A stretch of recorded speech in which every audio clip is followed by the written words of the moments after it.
Est-il possible, d'après vous, d'emmener une équipe en mission sans lui faire totalement confiance? C'est-à-dire que si on ne lui fait pas totalement confiance, on risque de ne pas revenir entier de la mission ou de ne pas revenir tous ensemble.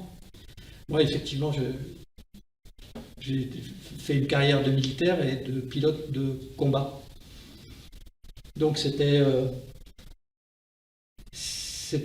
presque une évidence que pour partir en mission, il fallait qu'on ait confiance dans les équipiers qu'on emmenait, au travers de la connaissance qu'on avait d'eux au quotidien et au travers des compétences dont on devait être sûr qu'ils les avaient bien acquises. Donc il y avait tout un parcours, peut-être. L'institution facilite cette certitude? En fait, après coup, parce que après ma carrière militaire, j'ai été dans l'entreprise aussi. J'ai passé 4 ans dans une entreprise qui s'appelle Défense Conseil International, qui se rapproche aussi du ministère de la Défense et qui fait de la formation à l'international et du conseil à l'international en matière de défense. Et puis après, j'ai travaillé en auto-entrepreneur comme conseil et j'ai travaillé avec des entreprises de sécurité privée.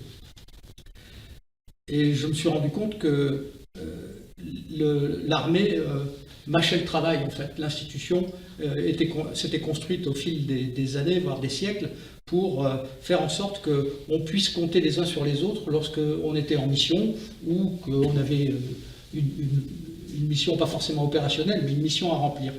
C'est-à-dire qu'il y a,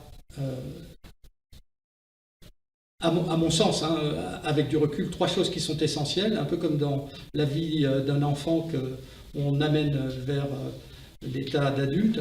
Il y a l'éducation, l'instruction et la formation. Et l'armée, à chaque stade, nous permet d'avoir d'abord l'éducation. On adhère à un certain nombre de valeurs. On veut rentrer dans l'armée, il faut qu'on comprenne pourquoi.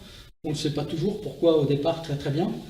Donc il faut qu'on admette le cadre dans lequel on va nous proposer des choses. Et puis ensuite, il y a l'instruction qui permet d'utiliser du matériel. Par exemple, un avion de combat, on ne monte pas dans un avion de combat du jour au lendemain. On doit passer par un certain nombre d'écoles de pilotage, le pilotage de début, le pilotage pour apprendre les manœuvres de chasse, le pilotage dans une mission où on doit faire du tir. Et puis, une fois qu'on a réalisé toute cette instruction, on arrive dans des unités dans lesquelles on est formé sur un matériel spécifique pour une mission spécifique.